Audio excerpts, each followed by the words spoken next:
और आइए शुरुआत करने जा रहा हूं आज की पहली बड़ी खबर के साथ। और पहली बड़ी खबर है, बवाल पर योगी बनाम मौलाना हो गया। सबसे पहले वो तस्वीर दिखाऊंगा जिसकी वजह से लाठियां चली।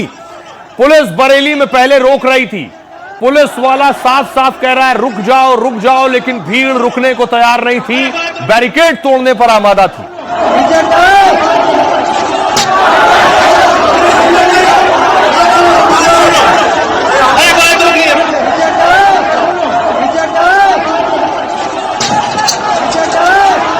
ये आप देख रहे हैं, पुलिस वाला बार बार कह रहा है रुक जाओ, पुलिस वाले रोक रहे हैं, भीड़ पीछे से धक्का दे रही है। जब ये आलम हो गया, ये स्थिति हो गई, पुलिस के पास कोई और विकल्प नहीं था लाठी चलाने के सिवाय। इसके बाद लाठी चली है, देखिए कैसे धक्का दे रहे हैं। इनकी उम्र देखिए 18 साल, 20 साल, 25 साल के युवा धक्का दे रहे हैं।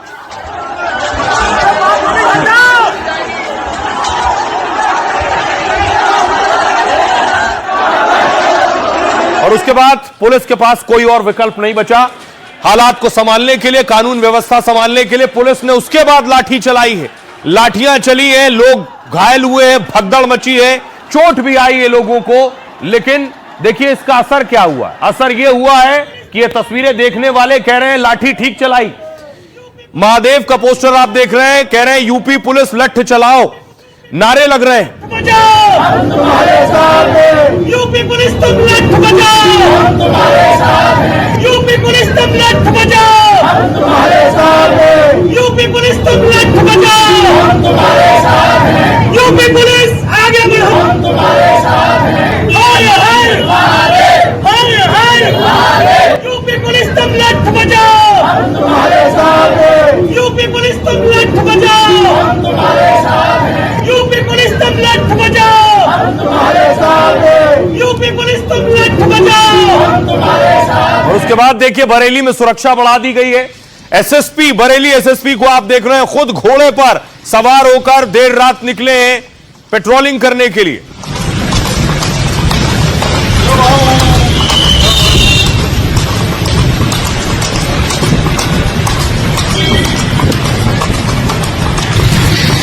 बरेली में हालात सामान्य हो, इसके लिए खुद एसएसपी सुरक्षा बंदोबस्त देखने के लिए सड़कों पर निकले। ये उस वक्त की तस्वीर है। बरेली की तस्वीरों के बाद देखिए क्या तस्वीर सामने आई। तौकीर रजा की गिरफ्तारी हो गई। तौकीर रजा पर एक्शन हुआ। तौकीर रजा ने भड़काऊ बयान दिए थे, तो उसके बाद लोग सड़कों पर निकले। तौकीर रजा ने कहा इस्लामिया ग्राउंड पहुंचो, इसलिए जुमे के बाद लोग ग्राउंड पर जा रहे थे। असली जो मास्टरमाइंड वो तौकीर रजा है, जिन पर पुलिस ने एक्शन लिया, गिरफ्तार करके जेल भेज दिया।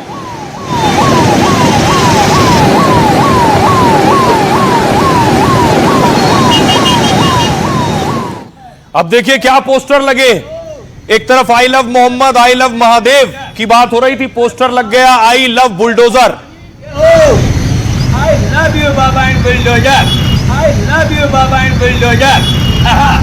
बहुत बेहतरीन, बाबा ही है, बस भाई संभालेंगे तो इसको। इधर बाबा, उधर मोदी, बस यही बात है। अरे बाबा जी के हो। आई love you Baba and bulldozer, I love you Baba and bulldozer. बहुत बेहतरीन, बाबा ही है, बस भाई संभालेंगे तो इसको। इधर बाबा, उधर मोदी, बस। 24 तारीख को ये बात होगी, ये दिखाया जाएगा कि आज हम पूरे अमन के साथ आए हैं। तो मौलाना भूल गया कि शासन किसका है। हम सड़कों पर आएंगे तो तुम्हारी रूह कांप जाएगी। कर्फ्यू का सबक तुम्हें ऐसा सिखा देंगे कि तुम्हारी आने वाली पीढ़ी दंगा करना भूल जाएगी। जितना दबाया जाएगा ये मामला उतना उभरेगा। कि गर्मी को शांत करने के लिए हमें डेंटिंग पेंटिंग का सहारा लेना पड़ता है। पुलिस ने जानबूझकर मुसलमानों पर लाठियां चलाई। पुलिस पर हमला करोगे तो छेड़ोगे तो फिर छोड़ेंगे भी नहीं, और एक बार छोड़ेंगे नहीं तो फिर छोड़ोगे भी कभी नहीं। हुकूमत सख्त मुसलमानों की मुखालफत पे आमादा है और मुसलमानों को अल्लाह और रसूल का नाम भी देने के लिए तैयार नहीं है। तालिबानी व्यवस्था और यहां दारुल इस्लाम की उनकी मंशा उनको जन्नत में भी पूरी नहीं होने वाली है, जहन्नुम में उससे पहले उनको जाना पड़ेगा। नामूस रिसालत के नाम पर हम जान देने को तैयार है, हमें कोई दिक्कत नहीं, कोई परेशानी नहीं है। दिलों की तरह बच्चों और महिलाओं को आगे करने का काम कर रहे हैं। कीमत चुकानी पड़ेगी उनको। जारी रहा तो मैं ये समझता हूं कि मुल्क के हालात बिगड़ने का अंदेशा है। किसी ने अराजकता करने का दुस्साहस किया तो उसकी छाती पर बुलडोजर चलाना भी जानती है। योगी आदित्यनाथ का मैसेज क्लियर था, छेड़ोगे तो छोड़ेंगे नहीं। पुलिस पर हमला करोगे तो छेड़ोगे तो फिर छोड़ेंगे भी नहीं, और एक बार छोड़ेंगे नहीं तो फिर छोड़ोगे भी कभी नहीं। मौलाना ने फिर भी हिमाकत की और बवाल की स्क्रिप्ट लिखने लगे। तो मौलाना भूल गया कि शासन किसका है। पुलिस ने भड़काऊ ब्रिगेड को पहले लाठी से सबक सिखाया, फिर सलाखों में पहुंचा दिया। क्या बरेली के बवालियों पर बाबा का बुलडोजर गरजेगा? जो जाति के नाम पर भड़काते हैं भावनाओं को, परिवार के नाम पर दोहन करते हैं, इन्हीं के लिए हम लोगों ने बुलडोजर बनाया था। नवरात्रि में मौलाना ने मस्जिद के सामने बवाल कराया, लेकिन योगी ने सारी गर्मी निकाल दी। गोली मार दी तुमने अतीक और अशरफ को, ऐसे मुझे गोली मार दो। उसकी कई पीढ़ियों के सामने ऐसी कार्रवाई करेंगे कि उनके लिए एक नजीर बन जाएगा। और आइए अब आपको बताऊं कि जेल पहुंच गए हैं तौकीर रजा, जिनके बयानों ने यह हिंसा करवाई और लाठी चली। मौलाना भड़काते नहीं तो यह आलम नहीं होता।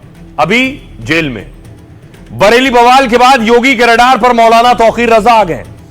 तौकीर ने यूपी में कानून व्यवस्था बिगाड़ने की साजिश रची। आई लव मोहम्मद कैंपेन पर तौकीर ने योगी को चैलेंज किया था कि मुसलमानों को सड़क पर उतारने का खुला ऐलान कर दिया था। जुमे के दिन नमाज के बाद बड़े प्रदर्शन के लिए भीड़ जुटाई।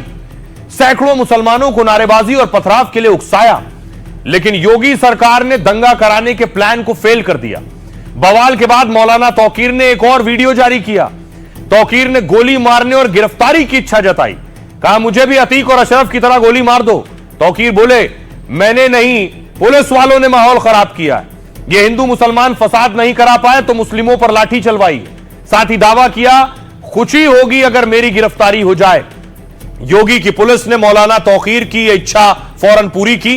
जुमे के दिन शाम को हिरासत में लिया और आज गिरफ्तार कर लिया। भड़काने के आरोप में मौलाना तौकीर रजा को योगी की पुलिस ने जेल भेजा। तौकीर और 8 उपद्रवियों को पुलिस ने जेल में डाल दिया। मौलाना तौकीर को 14 दिन की न्यायिक हिरासत में भेजा गया है। बरेली हिंसा मामले में 7 मुकदमों में मौलाना तौकीर रजा का नाम है। भड़काऊ बयान और उपद्रव के लिए भड़काने के आरोप में एक्शन हुआ। योगी बोले, मौलाना भूल गए कि यूपी में किसकी सरकार है। ऐसा सबक सिखाएंगे कि आने वाली पीढ़ी दंगा करना भूल जाएगी। लोगों की बुरी आदतों के लिए डेंटिंग पेंटिंग करनी पड़ती है। बुरी आदतें ठीक करने के लिए डेंटिंग पेंटिंग कल बरेली में देखी होगी, ये योगी ने कहा। आप सुनिए जरा तौकीर रजा कैसे मुस्लिम युवाओं को भड़का रहे थे और योगी क्या कह रहे हैं। जानबूझकर मुसलमानों पर लाठियां चलाई। मुसलमानों पर यह इल्जाम लगाया जा रहा है कि मुसलमानों ने पत्थर चलाया है। यह बिल्कुल झूठी बात है। मुसलमानों ने कोई पत्थर नहीं चलाया है। लोगों ने यह देखा है कि मुसलमानों ने अमन नुकसान नहीं पहुंचाया है, पुलिस ने खुद अमन को नुकसान पहुंचाया है। और हिंदू मुस्लिम फसाद नहीं हुआ, इसलिए पुलिस ने अपनी तरफ से फसाद मुसलमानों के ऊपर थोपने का काम किया है। और पूरे उत्तर प्रदेश के हिंदू और मुसलमान तमाम लोगों की जिम्मेदारी मुख्यमंत्री पर है। एक तरफा कार्रवाई ये नाकाबिले बर्दाश्त है। अगर ये रवैया जारी रहा तो मैं ये समझता हूं कि मुल्क के हालात बिगड़ने का अंदेशा है। भेदभाव नहीं करता किसी के साथ, कोई भी उसके साथ मिलकर के पर्व और त्योहार मना सकता है, कोई दिक्कत नहीं।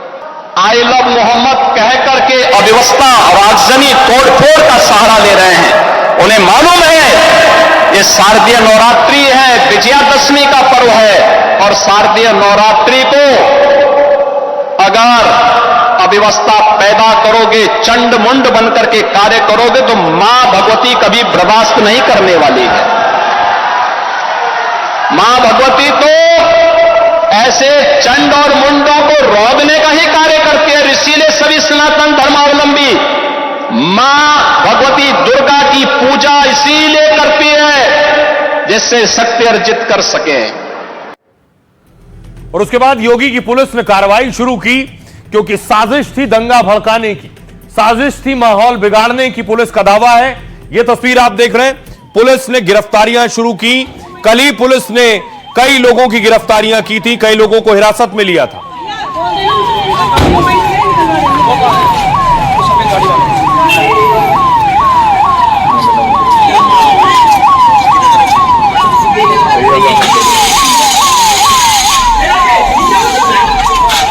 आज भी कई युवाओं की गिरफ्तारी हुई है। ये तस्वीरें आप देख रहे हैं, पुलिस ने इन्हें गिरफ्तार किया है। क्यों पथराव किया था? हाँ भाई, क्यों पथराव किया था? सर हमने पथराव नहीं करा था, फिर लोग थाने पे से उठाया था। तो उस टाइम मौके पे हो गए, सीसीटीवी 6 बजे उठाया था। मैं लोग तो घर पे थे, मैं और मेरा दोस्त है फरमान, हम लोग जा रहे थे कपड़ा लेने खाला घर पे। उससे पहले मौके पे नहीं थे ना, पथराव के मौके पे नहीं थे हम।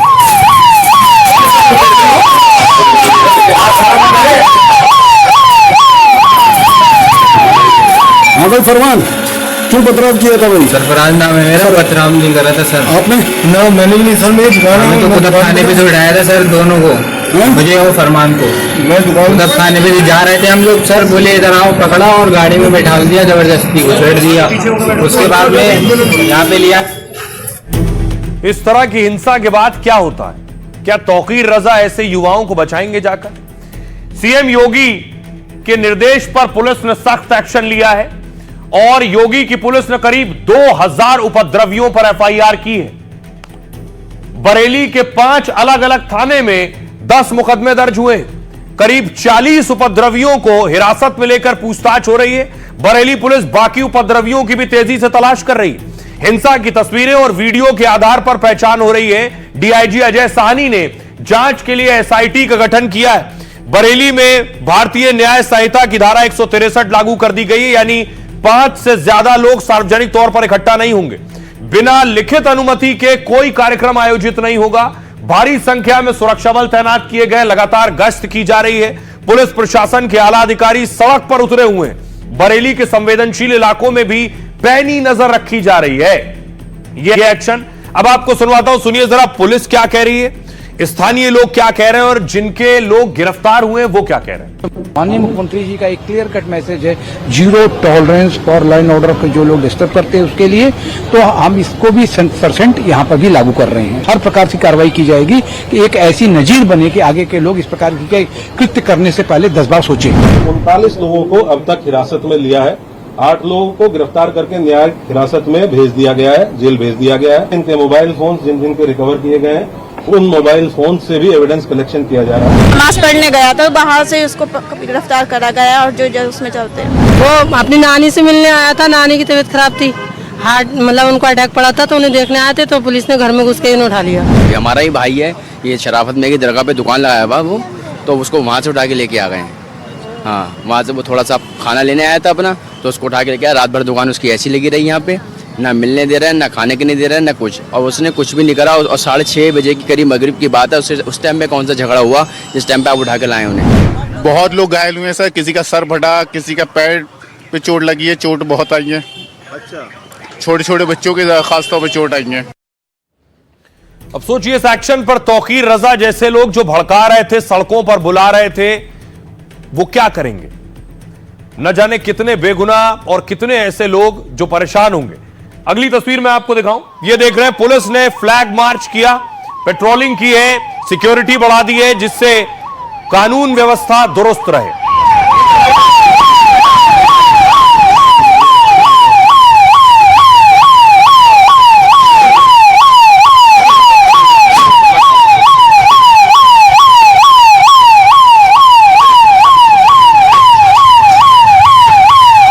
ये तस्वीर आप देख रहे हैं दरगाह आला हजरत की, यहीं से तौकीर रजा भी जुड़े हुए हैं और यहां भी सुरक्षा बढ़ा दी गई है। कल यहां भी नारेबाजी और प्रदर्शन हुआ है, लेकिन बड़ा खुलासा पुलिस का है कहना कि जो भीड़ थी इसमें बहुत से उपद्रवी बाहर से आए थे, यानी भाड़े के लोग थे और हिंसा के मकसद से ही बुलाए गए थे। यानी ये हिंसा क्या पूरी प्लानिंग से हुई थी, यानी बड़े दंगे की साजिश थी? क्या पुलिस क्या कह रही? बरेली बवाल में बाहरियों के शामिल होने का शक है। डीआईजी अजय साहनी ने माना है कि बाहर से लोग आए थे। पुलिस के मुताबिक साजिश के तहत बवाल कराया गया। बरेली में हिंसक प्रदर्शन के लिए पहले से तैयारी थी। डीआईजी ने कहा प्लानिंग के तहत लोगों को बुलाया गया।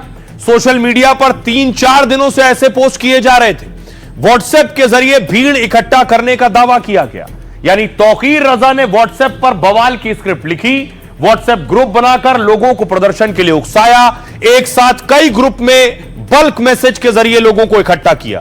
मौलाना ने पुलिस को नमाज से पहले चैलेंज किया था, कहा था अगर कुछ हुआ तो पुलिस प्रशासन जिम्मेदार होगा, लेकिन पुलिस के मुताबिक 95% लोग नमाज पढ़कर जा चुके थे। बड़ी बात पुलिस कह रही है, 95% लोग नमाज पढ़कर चले गए। उसके बाद कुछ शरारती लोगों ने नारेबाजी, पथराव और फायरिंग की।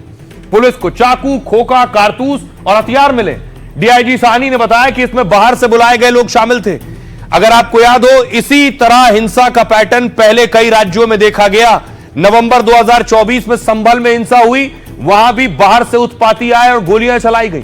हरियाणा के नूह में आपको याद होगा 2023 में बवाल हुआ, पहाड़ी के पीछे से गोलियां चला रहे थे लोग। बरेली में भी भाड़े की भीड़ बुलाकर हिंसा का पैटर्न दोहराया गया, यानी सामने कोई और पीछे से कोई और खेल कर रहा था। सुनिए जरा डीआईजी क्या कह रहे हैं। इसमें अभी तक कुल 10 एफआईआर पंजीकृत की गई है और उस सारी एफआईआर में साक्ष्यों के आधार पर कार्रवाई की जा रही है। अभी तक कुल जो है 39 व्यक्ति हैं जो चिन्हित किए गए हैं और इसमें जो मुख्य साजिशकर्ता के तौर पर मौलाना तौकीर रजा का नाम सामने आया है, उनको भी गिरफ्तार करके न्यायिक अभिरक्षा में भेज दिया गया है। कि लगातार व्हाट्सएप ग्रुप से कुछ पहले चीजें जारी की गई हैं, फिर उनका खंडन किया गया है, लोगों को अलग अलग चीजें भेजी गई हैं, मैसेज करके लोगों को भड़काया गया है और लोग वहां पे जो मौके पे पहुंचे हैं उनके पास वेपन, पहले से ही भारी मात्रा में चीजें बरामद हुई, पथराव किया गया। इन सारे तथ्यों को देखते हुए पूरी तरह से लग रहा है कि ये पूर्व नियोजित है और पहले से तैयारी करके चीजें की गई थी। अब देखिए दंगे की साजिश थी, माहौल कैसे संभला। योगी के 2 कमांडो एक्शन में थे। पहली तस्वीर आप देख रहे हैं डीआईजी, जिन्हें अभी आप सुन रहे थे, अजय साहनी, और दूसरी तस्वीर में आपको दिखाऊं, अजय साहनी को कई अवार्ड्स भी मिले हैं। दूसरी तस्वीर देखिए जरा, दूसरी तस्वीर है एसएसपी की। एसएसपी अनुराग आर्या जो कि घोड़े पर आपको नजर आ रहे हैं, लगातार गश्त कर रहे थे, हालात को काबू करने की कोशिश कर रहे थे, असामाजिक और उपद्रवियों पर नकेल कस रहे थे।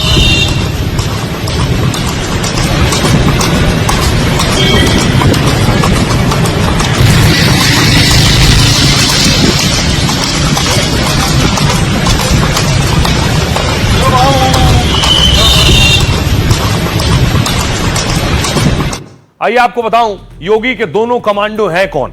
देखिए जरा, बरेली में दंगा साजिश को पुलिस फोर्स ने नाकाम किया है। चंद घंटों में पूरे बवाल को खत्म कर माहौल शांत किया।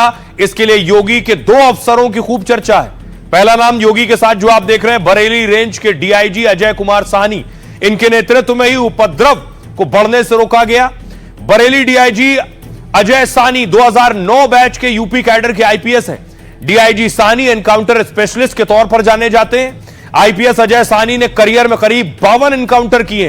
1 लाख के नामी कुख्यात नायडू गैंग के सरगना का एनकाउंटर किया। इस एनकाउंटर को यूपी सरकार ने दुर्लभतम बहादुरी बताया था। 50,000 के नामी सुजीत सिंह का भी एनकाउंटर किया। पूर्वांचल के D9 गैंग को खत्म किया और बावरिया गैंग की कमर तोड़ी है। आईपीएस अजय साहनी को बहादुरी के लिए 3 बार राष्ट्रपति पदक मिला है। अगला नाम देखिए, बरेली एसएसपी अनुराग आर्या भी बवाल के दौरान हीरो की तरह उभरे। अनुराग आर्या की गिनती यूपी के तेज तर्रार आईपीएस अफसरों में होती है। 2013 में पहली बार में ही यूपीएससी परीक्षा पास की आईपीएस बन गए। शुरुआती पोस्टिंग जो इनकी शुरुआती हुई वो अमेठी, बलरामपुर, मऊ और प्रतापगढ़ में रही। अनुराग की तेज तर्रार स्टाइल से मुख्तार अंसारी गैंग की कमर टूट गई थी। यह था योगी के 2 हीरो कमांडो। सुनिए जरा योगी क्या कह रहे हैं। भूल गए लोग, ये नया उत्तर प्रदेश है, नया भारत का उत्तर प्रदेश। उपद्रवियों से और माफिया तत्वों से सख्ती से निपटना भी जानता है। हम सम्मान सबको देंगे, सुरक्षा सबको देंगे, लेकिन अगर किसी ने सुरक्षा के साथ खिलवाड़ करने का दुस्साहस किया, निर्दोष नागरिकों पर हमला किया, बेटी की सुरक्षा और व्यापारी के प्रतिष्ठानों में आगजनी करने का दुस्साहस किया, तो उसको ही नहीं, उसकी कई पीढ़ियों के सामने ऐसी कार्रवाई करेंगे कि उनके लिए नजीर बन जाएगा। और ये सिर्फ बरेली में माहौल बिगाड़ना मकसद नहीं था। मऊ की तस्वीर देखिए जरा, मऊ में क्या हो रहा था। ये मऊ की तस्वीर आप देख रहे हैं, मऊ में भी प्रदर्शन हो रहा था इसी तरह से जैसे बरेली में हो रहा था।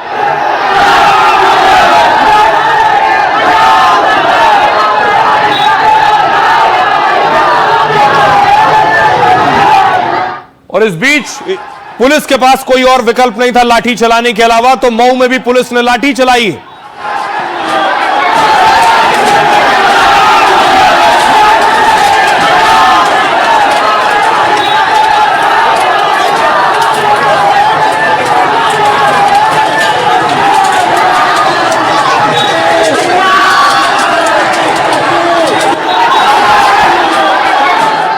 सिर्फ मऊ नहीं, इसकी नजीर हर जगह देखने को मिल रही थी। दूसरे राज्यों में भी यही होने लगा था। क्या यह सुनियोजित था? यह बिहार के अररिया की तस्वीर मैं आपको दिखा रहा हूं। अररिया में भी लोग प्रदर्शन कर रहे थे और अररिया में उसके बाद हिंदू मुसलमान आमने सामने आ गए।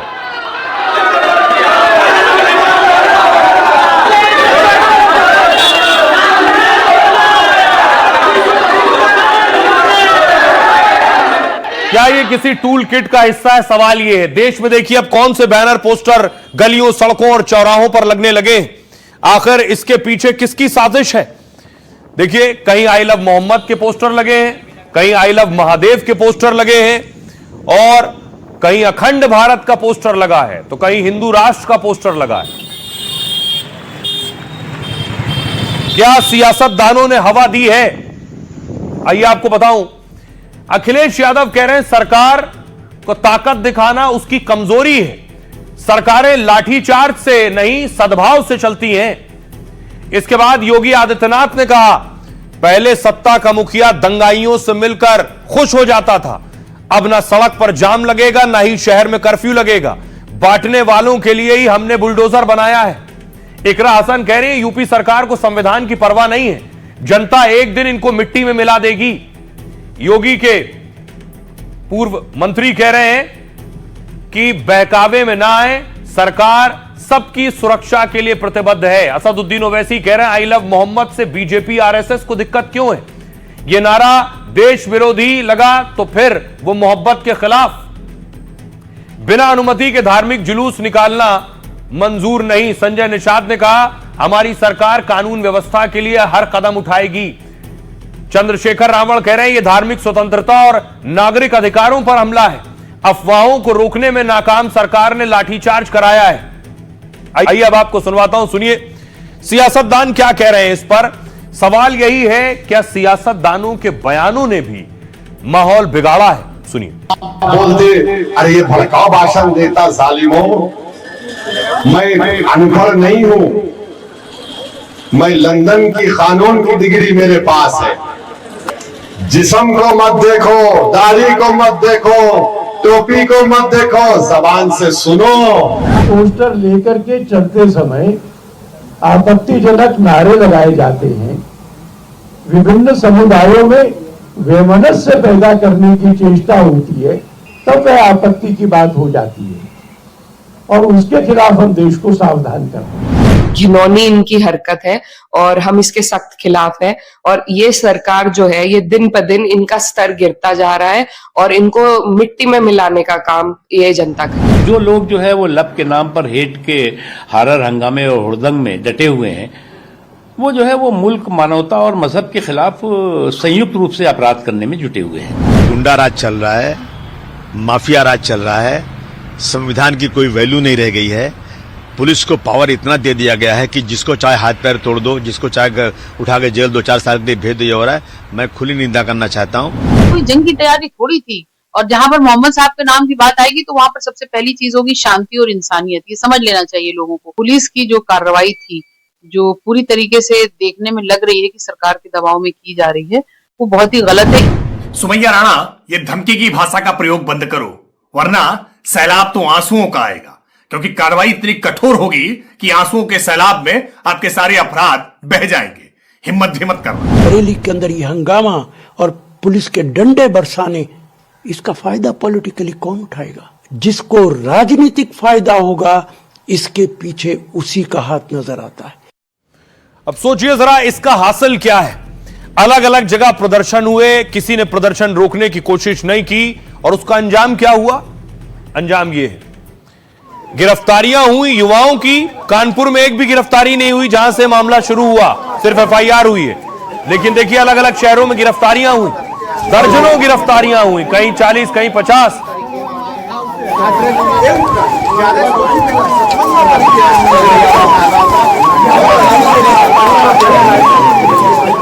तो अब सवाल यही है कि आखिर इसके लिए जिम्मेदार कौन है जिन युवाओं को जेल में डाल दिया गया? आई लव मोहब्बत कैंपेन मोहब्बत दिखाने के लिए था, लेकिन कई मौलानाओं ने भड़काकर बड़ा बवाल करा दिया। पूछा यह जा रहा है कि मुसलमानों को इसमें हासिल क्या हुआ? उपद्रव करने के चक्कर में लाठियां पड़ी और केस दर्ज हुए। अब अस्पताल और कोर्ट कचहरी के चक्कर लगाने पड़ेंगे। पुलिस, थाने और अदालतों में बार बार पेश होना पड़ेगा, जबकि युवाओं के लिए यह वक्त पढ़ने लिखने का था। भड़काऊ बयान और पोस्ट के लिए वो बहकावे में आ गए। भड़काऊ मौलाना के चक्कर में कई लोगों की जिंदगी बर्बाद हुई। अब उनके परिजन थाने और जेल के बाहर गुहार लगा रहे हैं। यूपी के बरेली में हुए बवाल से कई सवाल खड़े हो रहे हैं। क्या मौलाना ने अपने एजेंडे के लिए भीड़ को उकसाया? पैगंबर मोहम्मद से मोहब्बत सही है, पर उपद्रव कैसे जायज है? मौलाना ने मुसलमानों को समझाने के बजाय भड़काया क्यों? अब सुनिए जरा, सुलझे हुए मौलाना और सियासतदान क्या कह रहे हैं, उन्हें सुनिए। मुझे नहीं समझ में आता ये क्या तमाशा बनाने की कोशिश हो रही है। ये किसी सूरत में जायज नहीं है और इससे बचना चाहिए। मुसलमान बहकावे में ना आए। कोई प्रोटेस्ट करने के लिए आपको बोले या कोई किसी तरह से इकट्ठा होने के लिए आपको बोले, सोशल मीडिया पे आपको जुड़ने के लिए बोले, तो मैं तमाम सबसे गुजारिश करना चाहता हूं कि इन चीजों से बचना चाहिए, क्योंकि देश के माहौल को खराब करने की साजिशें रची जा रही हैं। तमाम देश के मुसलमान से अपील करूंगा कि हमारे इन जज्बात का कोई नाजायज फायदा ना उठाए, कोई अपना पॉलिटिकल गेम ना खेले इस बुनियाद पर। इस तरह के वाकयात नहीं होना चाहिए किसी भी तरफ से। बहरहाल मैं तमाम लोगों से अपील कर रहा हूं कि अमन शांति को बनाए रखें। योगी आदित्यनाथ इसके बाद बहराइच पहुंचे। यह तस्वीर आप देख रहे हैं बहराइच की। योगी जिस वक्त बहराइच में पहुंचे, एरियल सर्वे किया, क्योंकि यहां भेड़ियों का आतंक है। 5 शिकार हो चुके हैं।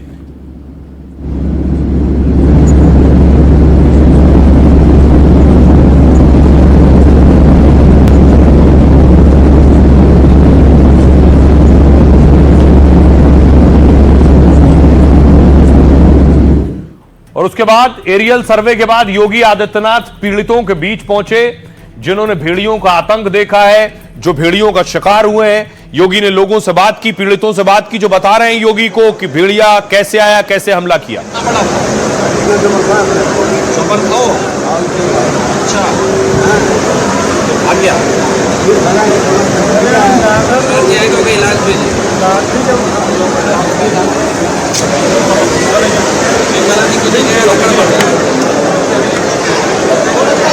और अब भेड़िया देखते ही गोली मारने के आदेश दे दिए गए। पिछले साल आतंक मचाने के बाद बहराइच में फिर भेड़िया लौटा है। आदमखोरों ने 10 लोगों को शिकार बनाया है, 5 की मौत हो गई है। भेड़ियों के खौफ से बहराइच के कई जिलों में लोग घरों में कैद हैं। तमाम कोशिशों के बाद भी वन विभाग भेड़िए को पकड़ नहीं पाया है। योगी खुद अपडेट ले रहे हैं। उन्होंने आज इलाके का दौरा किया है। इसके बाद वन विभाग को सख्त दिशा निर्देश जारी किए गए। उन्होंने साफ आदेश दिया है कि पकड़ ना पाओ तो भेड़िए को गोली मार दो। सीएम योगी ने जंगली जानवरों से पीड़ित लोगों से भी मुलाकात की है। मरने वालों के परिजनों को 5 लाख और घायलों को 50,000 रुपए देने का ऐलान किया। साथ ही जिनके पास कच्चे घर हैं उन्हें पक्का मकान भी देने की घोषणा की है। पिछले साल वन विभाग की टीम ने बहराइच में 5 भेड़ियों को पकड़ा था और इस बार वन विभाग की 6 टीमें इलाके में जंगली जानवरों को पकड़ने में जुटी हैं। फिलहाल बहराइच में आदमखोर भेड़िए का खौफ लगातार जारी है। आइए आपको सुनवाऊं इसके बाद योगी आदित्यनाथ ने क्या कहा। यहां से केसरगंज के उन क्षेत्रों से जहां पर भेड़िया का आतंक है, और मैंने कहा है जिन लोगों के पास मकान नहीं होगा, सर्वे का काम लगभग पूरा हो रहा है, उन सबको एक एक आवास उपलब्ध करवाएंगे। श्रावस्ती के भी, बहराइच के भी, बलरामपुर के भी, गोंडा के भी, जो भी ऐसे लोग होंगे सबके घर में सबको उपलब्ध करवाएंगे। और इस बीच बड़ी खबर आ रही है, आपको बता दूं, भगदड़ मचने से कई लोगों की जान जाने की खबर मिल रही है। खबर आपको बता दूं कि तमिलनाडु से बड़ी खबर मिल रही है। तमिलनाडु के करूर में रैली में भगदड़ मची है और टीवी के प्रमुख विजय की रैली थी और उसमें भगदड़ मची है। तमिलनाडु पुलिस ने एनडीटीवी को बताया है कि भगदड़ में 30 से ज्यादा लोगों की मौत हो गई है, मौत की आशंका है। भगदड़ में कई लोग घायल हैं, कुछ अस्पताल में भर्ती हैं। अभिनेता और टीवी के प्रमुख विजय की रैली में 30,000 लोग इकट्ठा हुए थे, उसकी तस्वीर आप देख रहे हैं।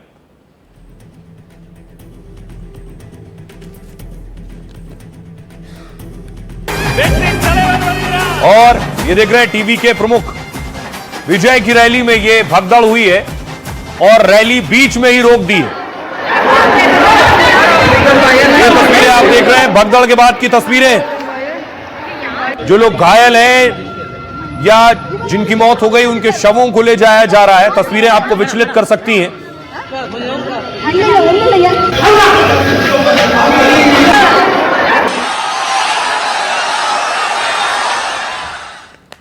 इस खबर पर आगे आपको और अपडेट देंगे। फिलहाल खबरों में आगे बढ़ते हैं। आज की एक और बड़ी खबर है, पाकिस्तान को एक करारा जवाब मिला है। यूएन में भारत ने पाकिस्तान को धोया है। दरअसल शहबाज शरीफ ट्रंप से मिले, तस्वीरें मैंने आपको दिखाई थी। ये बहावलपुर और मुरीदके में भारत ने पाकिस्तान को पीटा, लेकिन सपने से तस्वीरें जा नहीं रही हैं। इसलिए सोचिए पाकिस्तान के पीएम संयुक्त राष्ट्र में झूठ बोल रहे हैं। अगली तस्वीर देखिए। शहबाज शरीफ बता रहे हैं कि उन्होंने भारत को मारा है, भारत को नुकसान उन्होंने पहुंचाया है। Across the skies, resulting in 7 of the Indian jets turned to scrap and dust.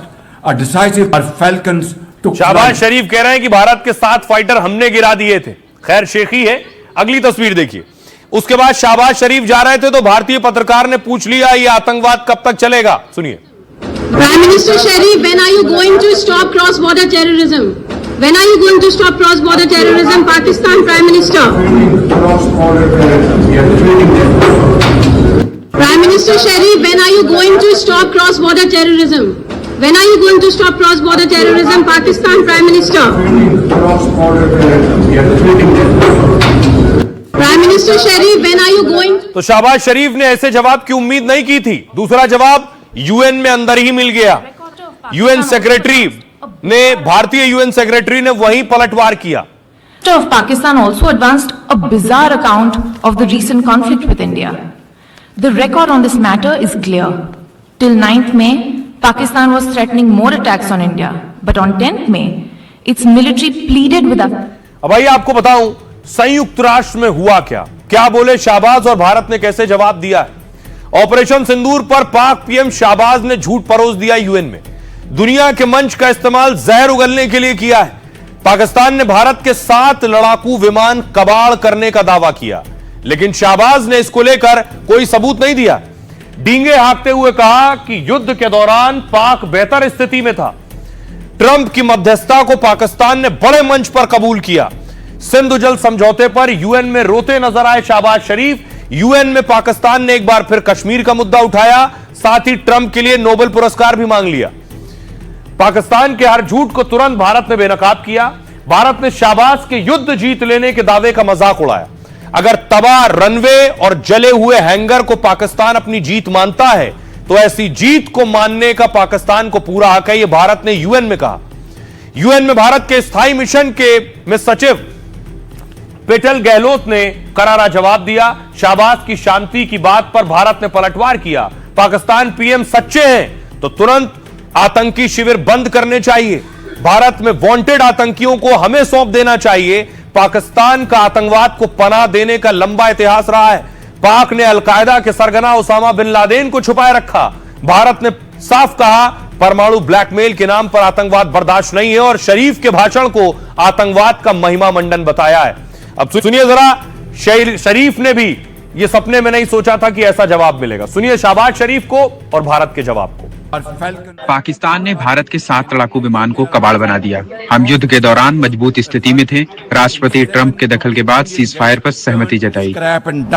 Destroyed runways and burnt out runway और जले हुए हैंगर को पाकिस्तान जीत मानता है तो ऐसी जीत को मानने का पाकिस्तान को पूरा हक है। पाकिस्तान पीएम सच्चे हैं तो तुरंत आतंकी शिविर बंद करने चाहिए। भारत में वांटेड आतंकवादियों को हमें सौंप देना चाहिए। पाकिस्तान का आतंकवाद को पनाह देने का लंबा इतिहास रहा है। पाकिस्तान ने अलकायदा के सरगना ओसामा बिन लादेन को सालों तक छिपाए रखा। brought the organizers and perpetrators to justice. इतना ही नहीं, अब मैं आपको बताऊं, तस्वीर देखिए जरा, एक तस्वीर आपको दिखाने जा रहा हूं। ये तस्वीर देख रहे हैं पीओके की। जो शहबाज शरीफ यूएन में भाषण दे रहे हैं वो अपने पीओके में लोगों को पर गोलियां चलवा रहे हैं।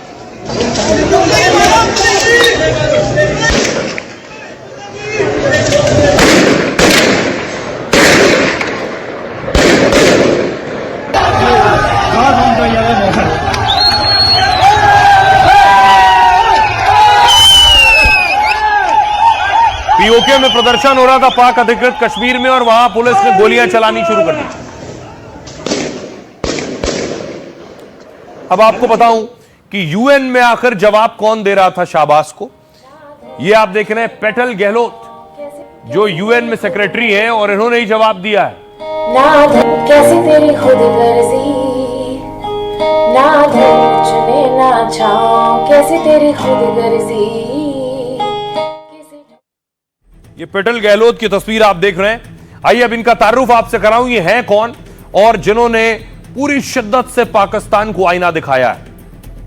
पेटल गहलोत IPS-IFS अधिकारी हैं और यूएन में भारतीय मिशन की फर्स्ट सेक्रेटरी हैं। इंडियन फॉरेन सर्विसेज से IFS हैं। पेटल का जन्म नई दिल्ली में हुआ और सेंट जेवियर्स कॉलेज से पढ़ाई लिखाई की है। मुंबई से राजनीतिक विज्ञान में डिग्री ली है। 2015 बैच की भारतीय विदेश सेवा की अधिकारी हैं। विदेश मंत्रालय में सहायक सचिव के रूप में सेवा दी है। पेरिस में भारतीय दूतावास में तृतीय और द्वितीय सचिव रही हैं। सैन फ्रांसिस्को में भारतीय दूतावास में भी काम किया है। राजनयिक पेटल कला और संगीत की भी शौकीन है। उन्हें गिटार बजाना और गाना पसंद है। खाली समय में वो अक्सर गाना गाती हैं। वो इसे सोशल मीडिया पर भी साझा करती रहती हैं। ये था उनका तारुफ, लेकिन यही इतना ही नहीं हुआ। इसके बाद शहबाज शरीफ ने हिंदू और हिंदुत्व पर हमला किया है।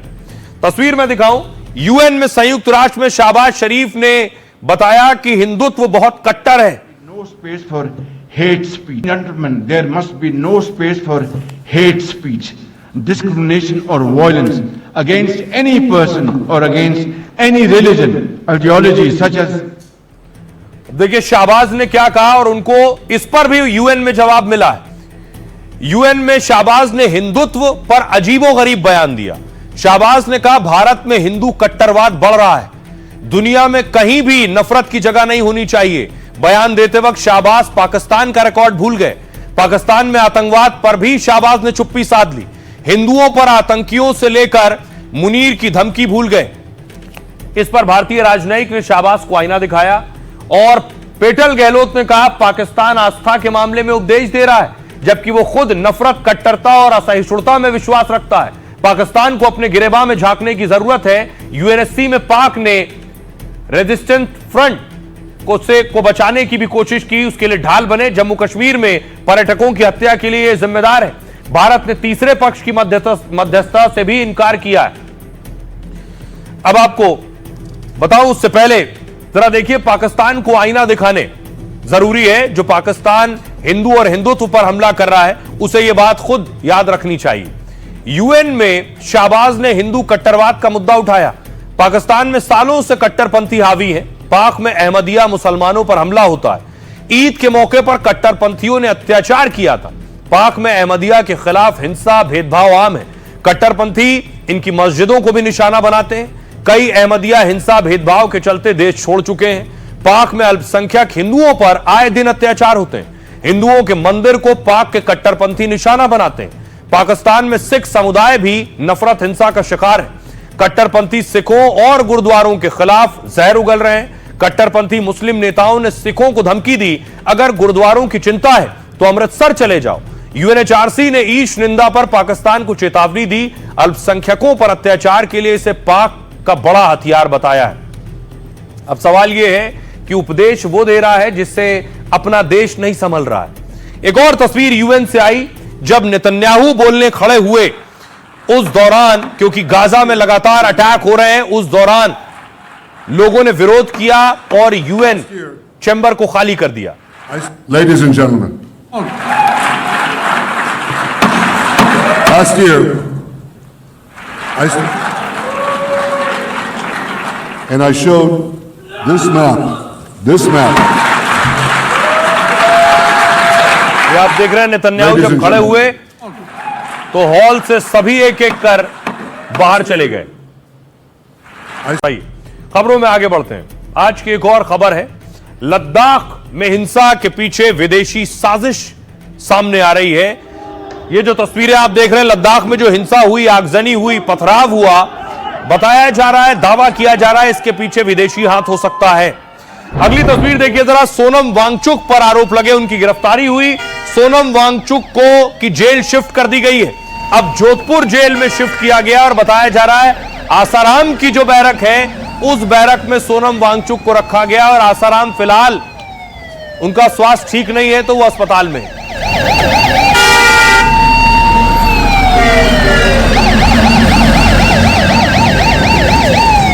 वो तस्वीरें जिस वक्त सोनम वांगचुक की जेल शिफ्ट की जा रही थी। दूसरी तरफ देखिए प्रदर्शन हो रहा है। आम आदमी पार्टी के नेता सौरभ भारद्वाज सोनम वांगचुक के समर्थन में उन्होंने प्रोटेस्ट किया।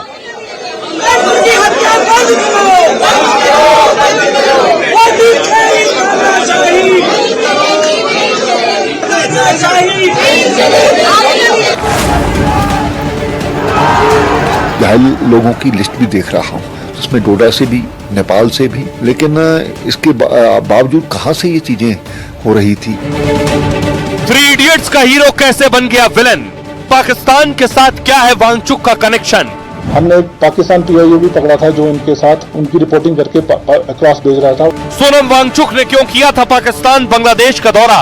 इनकी जो विजिट्स हैं, जैसे पाकिस्तान में डॉन की इवेंट इन्होंने वहां पे जाके किया, उसके बाद बांग्लादेश में लद्दाख में हुई हिंसा का अब एक एक तार खुलना शुरू हो गया है। बवाल दंगे से जुड़े हर कनेक्शन को पुलिस ने खंगालना शुरू कर दिया है। विदेशी साजिश से लेकर दंगे के लिए हुई फंडिंग की जांच की जा रही है और इस जांच की सुई लद्दाख के समाज सेवी और प्रदर्शन का चेहरा सोनम वांगचुक पर टिकी है।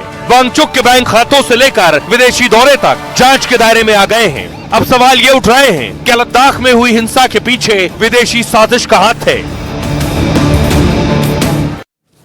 अब आइए आपको बताऊं कि सोनम वांगचुक पर एक्शन क्यों हो रहा है।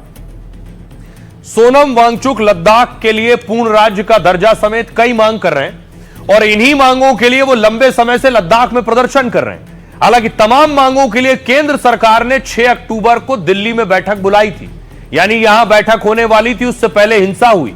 लेकिन इस बैठक से पहले लद्दाख में प्रदर्शन के दौरान हिंसा हुई।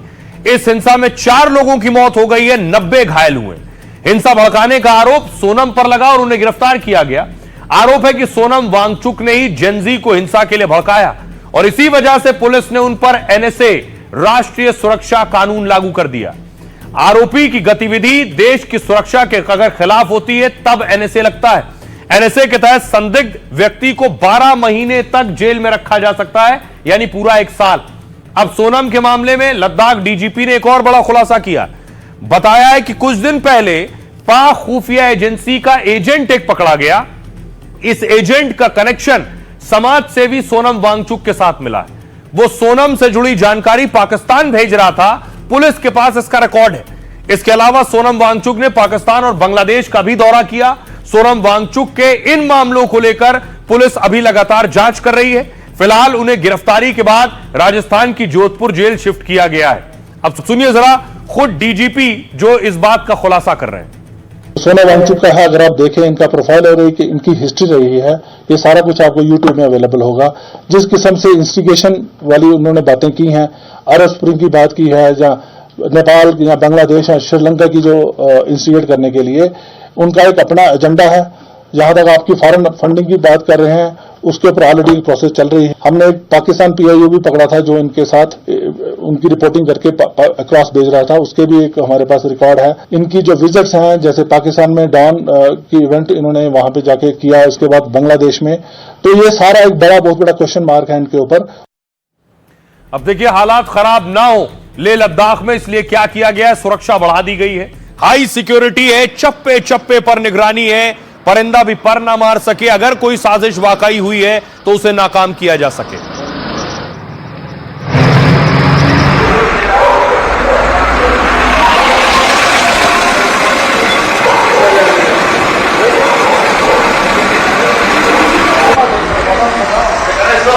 सोनम वांगचुक की गिरफ्तारी के बाद सियासी बयानबाजी भी तेज हो गई। देखिए सियासतदान क्या कह रहे हैं। जयराम रमेश कह रहे हैं ध्यान भटकाने और असफलता छुपाने के लिए गिरफ्तारी हुई है। बीजेपी ने सालों तक लद्दाख के लोगों को धोखा दिया है। केजरीवाल कह रहे हैं रावण कंस का अंत हुआ, हिटलर मुसलिनी का अंत हुआ है। तानाशाही अहंकार करने वालों का अंत बहुत बुरा होता है। आज हमारे देश में तानाशाही चरम पर है। महबूबा कह रही आज भारत की सत्ता के सामने सच बोलने की कीमत चुकानी पड़ती है। जो शख्स शांति या हिंसा के पक्ष में रहा वो कैसे जेल जा सकता है। उमर अब्दुल्ला कह रहे हैं इसी तरह हमारे साथ भी कुछ वादे हुए जिसकी बुनियाद पर चुनाव हुआ, लेकिन समझ में नहीं आता है क्या मजबूरी है, वादों पर अमल क्यों नहीं होता है। क्योंकि उमर अब्दुल्ला चाहते हैं जम्मू कश्मीर भी अब यूनियन टेरिटरी ना रहे, पूर्ण राज्य का दर्जा मिले। दिग्विजय सिंह कह रहे हैं गांधी के उसूलों को मानने वाले व्यक्ति पर रासुका लगी है। सरकार ने जो वादा लद्दाख से किया था उसको निभाया नहीं है। सुनिए जरा अब इन सियासतदानों को ये क्या कह रहे हैं। क्या अपराध है सोनम वांगचुक का? यह कि वो 15-15 दिन 20-20 दिन का आमरण अनशन कर रहे थे, यह कि उन्होंने लद्दाख से लेकर दिल्ली तक पदयात्रा की और मोदी जी से बार बार हाथ जोड़कर विनती किया, अनुरोध किया, और मोदी सरकार ने जो काम किया है वो एक हिटलर शाही का उदाहरण है।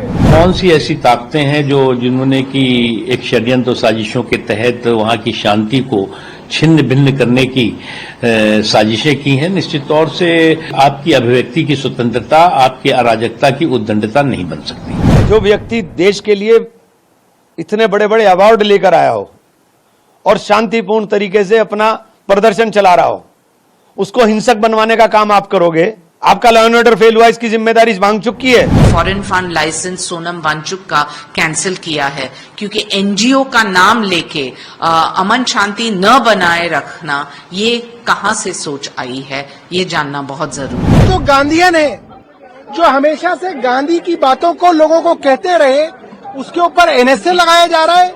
वो कानून जो 1980 के अंदर इंदिरा गांधी ने बनाया था, जिसका विरोध आप भारतीय जनता पार्टी करती थी, आज वो देश की सुरक्षा के लिए खतरा हो गए। 2019 तक नरेंद्र मोदी जी उनके बड़े प्रशंसक थे। कम से कम अमित शाह जी को उनको चर्चा के लिए तो बुलाना चाहिए था। ये पूरे तरीके से निंदनीय है। लद्दाख सबसे संवेदनशील है, चीन के साथ जुड़ा हुआ है, सीमाएं इसकी, वहां ये दमन से काम नहीं चलेगा, वार्ता से और जो वायदा किया है उसको पूरा करने से काम चलेगा। बहरहाल फिलहाल इतना ही। अपना और अपनों का बहुत बहुत ख्याल रखिए। रुक रहे हैं एक छोटे से ब्रेक के लिए।